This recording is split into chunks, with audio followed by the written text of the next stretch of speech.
tardes, bienvenidos al canal Aprendemos de Todo. En este video vamos a ver del libro La Matemática Escolar el capítulo número 3 acerca de la enseñanza de la suma y la resta de Horacio Iskowicz. Recuerden que lo que realizo es un resumen por apartado de los temas o ideas principales de este capítulo. Y también les recuerdo que en el canal tienen el capítulo número 1 y 2 en varias partes desarrollado con todas las prácticas que él propone también. Y todo esto lo relaciono con la didáctica de la matemática y otros conceptos de educación. Bien, el primer apartado dice el sentido de la suma y la resta. El sentido de la suma y la resta. Él dice que se entrevistan a chicos de cuarto grado para preguntarles cuál es el significado para ellos de sumar, ¿sí? Entonces vamos a poner acá, cuarto grado. Estamos hablando de alumnos en un promedio de 9, 10 años más o menos, ¿sí? Y dicen los chicos que sumar para ellos es sumar, agregar, fíjense las palabras, ¿no? Subir, ¿qué más? Poner, hacer una cuenta. Y ellos especifican de suma. ¿Qué significa restar para estos chicos? La primera palabra, quitar, bajar, sacar, perder. Fíjense cómo se va relacionando restar con el concepto, ¿sí? Con el algoritmo de suma o el algoritmo de la resta. Bien, todo esto, dice él, va a servir para trabajar el sentido de un conocimiento matemático, para que se construya en base a la resolución de diversos problemas de forma autónoma, para que puedan resolver y saber qué operación aplicar, despejar diferentes procedimientos de resolución. Es decir, que los niños puedan a través de una situación problema saber cuál es la operación que conviene, ¿sí? Bien. El próximo paso que él da es el análisis de situaciones problema en cuanto a la suma. Si me permiten, vamos a borrar un poco para poder continuar. El tema de pensar, analizar y pensar estas prácticas, él analiza los problemas desde el punto de vista del objetivo que el docente quiere trabajar. El primer problema de pensar las prácticas dice lo siguiente: en un bolsillo, vamos a dibujar un bolsillito, tengo 7 figuritas y en el otro tengo 5 figuritas. ¿Cuántas figuritas tengo? ¿De qué nos habla? Dice, no representa ninguna variación, ya que es la suma de 2 colecciones iguales. Acá tengo figuritas y acá tengo figuritas. Este es el primer problema que plantea. En el segundo problema, escuchen con atención lo que dicen. Yo voy a ir dibujando para que ustedes puedan observar. Dice, Camilo tenía 7 figuritas y ganó 5. En el recreo, ¿cuántas figuritas tiene? Acá observamos que 5 es una transformación positiva que opera sobre esta medida, ¿sí? Y seguimos hablando sobre figuritas, ¿está? Bien. Sin embargo, el tercer problema, escuchen qué diferente cuando lo expresamos. Dice, Camilo tiene 7 figuritas. Lisandro tiene 5 más que Camilo. ¿Cuántas figuritas tiene Lisandro? ¿Qué observamos acá? El 7 en este caso es la medida de una colección, pero el 5 ya no es una medida ni una transformación como en este caso. Es una relación entre la cantidad de figuritas de ambos niños, ¿sí? Es decir,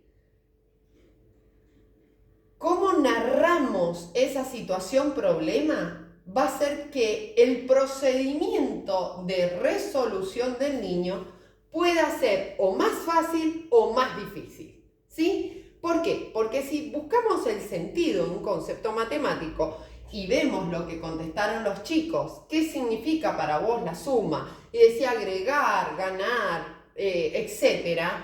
Fíjense que acá no hay ningún ganar, ni subir, ni avanzar, sino lo que dice es que tiene más. Entonces lo que le obliga al niño es hacer un sobreconteo, decir 7, 8, 9, 10, 11, 12. Eso que parten desde una cantidad se llama sobreconteo. Acá es conteo, acá es conteo, 7 más 5, 7 más 5. Acá es sobreconteo. Cambia el objetivo de lo que yo estoy enseñando. Dice, el análisis desarrollado para identificar los recursos de cálculo que utilizan los alumnos y sus conocimientos previos, ¿sí? O sea, yo acá me voy a dar cuenta si el niño sabe utilizar el sobreconteo o parte desde 0 y empieza 1, 2, 3 al 7 y de ahí el 5. Bien, proponer situaciones de cálculo que promuevan la distancia entre dos números, ¿sí? Y da otro ejemplo que ahora vamos a analizar en este tema de la distancia entre dos números, ¿no? Si me dan un segundo,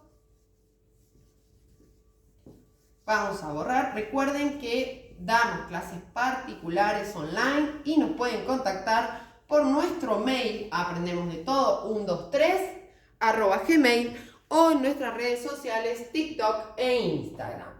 Dice este problema, presten atención, Juan tiene 7 figuritas, le regalaron un paquete, ¿sí?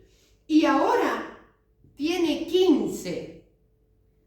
¿Cuántas figuritas había en el paquete? Fíjense que acá se está trabajando otro concepto, ¿sí? Cuando yo lo pongo así, ustedes en realidad, fíjense cómo lo voy a transformar. 7 más x es igual a 15.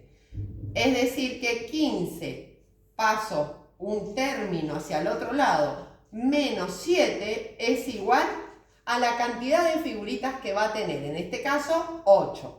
O sea que el valor de x que despejé es 8. ¿Cuál fue el objetivo real que trabajé con los niños? ¿Esto? Sí, pero no hace falta que lo expongamos con un concepto matemático. El solo hecho de exponer esta situación va a hacer que el niño construya este concepto de ecuación. ¿Sí? Bien. Sigamos. Dice, muchos alumnos lo resolverán por sobreconteo. Es decir, para llegar al 15, ¿cuántas me faltan? Otros van a poner en números las palabras, como hice yo en este caso. Dice, uno de los objetivos de la enseñanza del cálculo. ¿Cuáles son los objetivos de esta enseñanza? De trabajar el cálculo no solo algorítmico, sino el cálculo con sentido matemático. Y dice lo siguiente.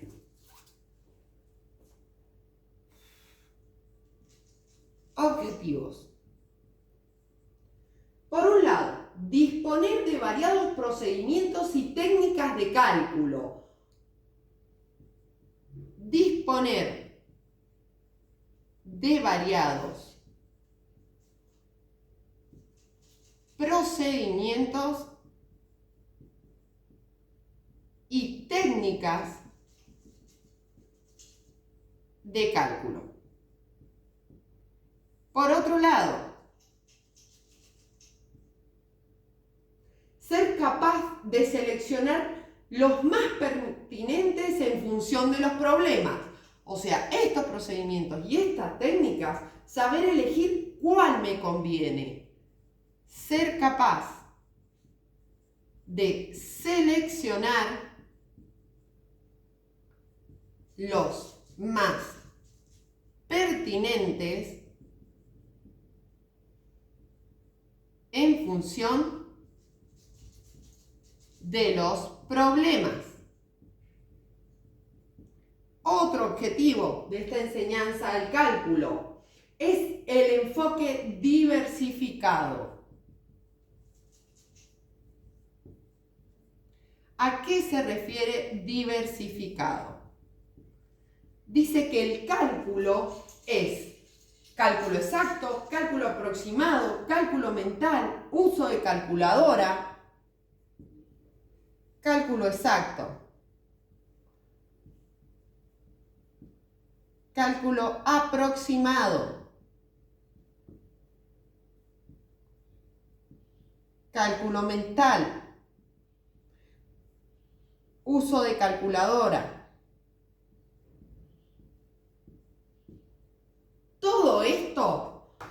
Todo esto se va a trabajar para resolver problemas. Todo esto en situaciones problema. Que a su vez tiene que trabajar el docente. O sea, la situación problema tiene que promover todo esto. Y a su vez el docente tiene que trabajar con los alumnos. La discusión. Y esto entraría en las fases de Brousseau que expliqué en el capítulo número 2. ¿Recuerdan? Acción, formulación, validación e institucionalización de la teoría de situaciones didácticas de Brousseau. Bien, análisis de lo que van haciendo los alumnos. Preguntas. ¿Cómo lo hiciste? ¿Qué te costó más? ¿Por qué? Estrategias. ¿Cómo facilitar un procedimiento? Justificación. Validar. ¿Sí? Por ejemplo, vamos a dar un ejemplo. Muchos alumnos no se saben las tablas. Cuando no se saben las tablas, inmediatamente dicen, yo no sé multiplicar. Perfecto. Cuando nosotros trabajamos con el niño, el sentido de la multiplicación, lo que tenemos que proponerles es decir 4 veces 5. Este por significa veces. Si yo no recuerdo cuánto es 4 por 5, yo puedo decir 4 veces 5. Inmediatamente le enseñamos a sumar en diagrama de árbol. 5 más 5, 10. 5 más 5, 10. 10 más 10, 20. ¿Sí? Que a su vez esto tiene que ser igual a 5 veces 4 y volvemos a hacer el trabajo diagrama de árbol. ¿Sí? 4, 4, 8, 4, 4, 8 y 2. 8, 8, 16. Y 2, 18. ¿Sí? Este trabajo, ustedes me dirán, bueno, pero no todos los chicos lo van a querer hacer. Este trabajo hace que tenga sentido la multiplicación, que tenga sentido lo que están haciendo, que se construya. ¿Bien? Y me dirán, bueno, pero esto lo van a hacer siempre. No, no lo van a hacer siempre. ¿Por qué? Porque una vez construido el sentido, ya tenemos un aprendizaje previo para que el niño pueda memorizar un cálculo, pero como un aprendizaje significativo, no como un aprendizaje memorístico. Por eso es tan importante en didáctica de la matemática, y Horacio Scovich hace muchísimo foco en todo esto. En una situación problema, trabajar la discusión, el análisis, las preguntas, las estrategias que utiliza cada alumno, poder debatirlo, muchas veces se van a repetir, la justificación que hace, cómo lo realizó. ¿Te parece que es correcto? ¿Que no? ¿Por qué? Y validación de cómo se realizó. Bien, vamos a continuar ahora con otro ejemplo que da de pensar las prácticas, ¿sí? sobre este tema de la suma y la resta. Continuamos dentro del mismo apartado.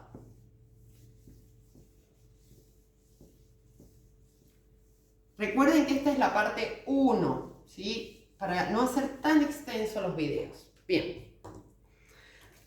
Dice, entonces, pensar la práctica. Escuchen el problema que presenta. Dice, si mi ficha está en el número 75. Está jugando el juego de la oca. O sea, primero plantea, ¿sí?, una situación didáctica con los chicos lúdica. O sea, los chicos juegan al juego de la oca. Y después el docente da una situación problema donde dice, mi ficha está acá, en el casillero 75, y tengo que avanzar 26 casilleros. ¿En qué número debo ubicar mi ficha? ¿Sí?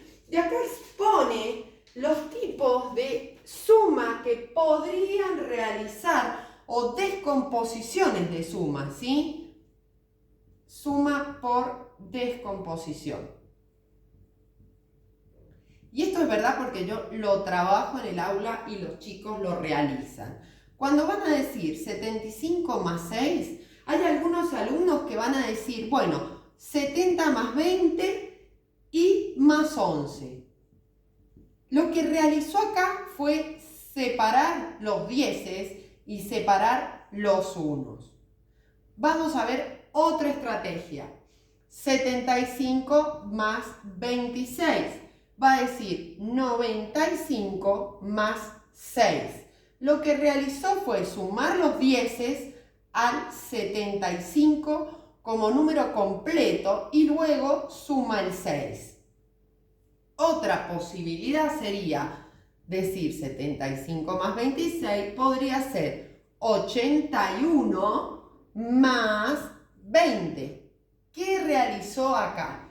Sumó los unos al 7, ¿sí? Entonces dijo 70 más 11, 81. Más el 20 que me quedó solo. ¿Bien? Otra estrategia que a mí se me hubiera ocurrido, ¿sí? 75 más 26. Yo tengo un cálculo memorístico que 75 más 25 es 100. A eso le hubiera sumado el 1 que saqué acá. ¿Sí? Entonces, fíjense las diferentes posibilidades de resolución por descomposición de suma. Esto es cálculo mental. Cuando el niño puede separar los dieces, los unos y trabajar con esa descomposición. Bien, dice, las estrategias de cálculo dependen en gran medida de los números que intervienen de las relaciones y que establezca el alumno. ¿Sí? Entonces, ¿cómo vemos este ejemplo? Por un lado, va a depender de esto, de los números que están en esta situación, y por el otro lado va a depender de los conocimientos previos. Por ejemplo, a mí se me facilitó esta forma porque ya poseo un repertorio de cálculo memorístico que dice que 75 más 25 es 100, 65 más 35 es 100, 55 más 45 es 100. ¿Me entienden? Así se debe trabajar con los niños. Y ustedes me dicen, bueno, entonces, ¿qué tengo que hacer? Tengo que ponerlos a memorizar. No hace falta. Cuando se trabaje esto en forma constante con los alumnos, desde el análisis, el registro en el pizarrón, el diálogo y etcétera, se va a construir solo como un aprendizaje significativo. Bien, por esto será necesario, dice el autor. Y acá me dan un segundo, borramos. ¿Qué es lo que va a ser necesario que trabaje el docente? Para los que me preguntan por qué no borro con el borrador, es porque queda negro el pizarrón y no me gusta. Entonces borro con desodorante y alcohol y servilletas. Bien, ahí resolví una duda que me vienen preguntando. Entonces, plantear actividades que favorezcan la posibilidad de. Esto es lo que tiene que trabajar el docente. Plantear actividades que favorezcan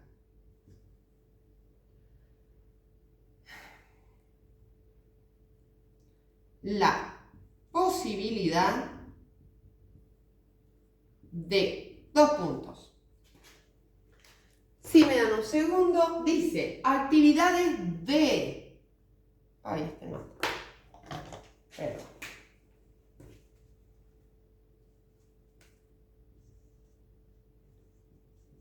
Actividades de. Suma de dígitos. ¿A qué se refiere esto? Por ejemplo, 108 más 2 dígitos o 102, ¿sí? Cuando el niño puede sumar solo los dígitos, en este caso no el 8, puede ser el 7, para que no se pase a los 10. Entonces, 107 más 102, el niño tiene que hacer 2 más 7, 9, 0 más 0, 0, 1 más 1, 2. ¿Entienden? Suma de dígitos. Bien, otro tipo de actividad, suma de dobles. Suma de dobles. 2, 4, 6, 8, 10. Una actividad que funciona muy bien con los chicos es con una pelotita, hacen grupos parados los chicos, ¿verdad? En un patio donde no haya mucho bullicio y ponen a un juego donde hay que saltar de 2 en 2. O de 3 en 3, o de 4 en 4, o de dobles, ¿sí? Les encanta, es súper entretenido. El grupo que más puntos hace respondiendo en forma correcta es el que gana. Complementos a 10.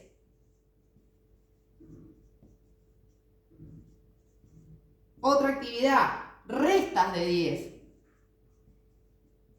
¿Por qué complementos a 10 y restas de 10? Porque esto a continuación del tiempo se va a transformar en complementos a 100, en restas a 100, etc. Otra actividad que se puede plantear es las sumas de decenas. Siempre hablamos de dieces, ¿verdad? Las sumas de centenas. Otra actividad, los complementos a 100, que les decía recién. Sumas y restas de múltiplos de 5.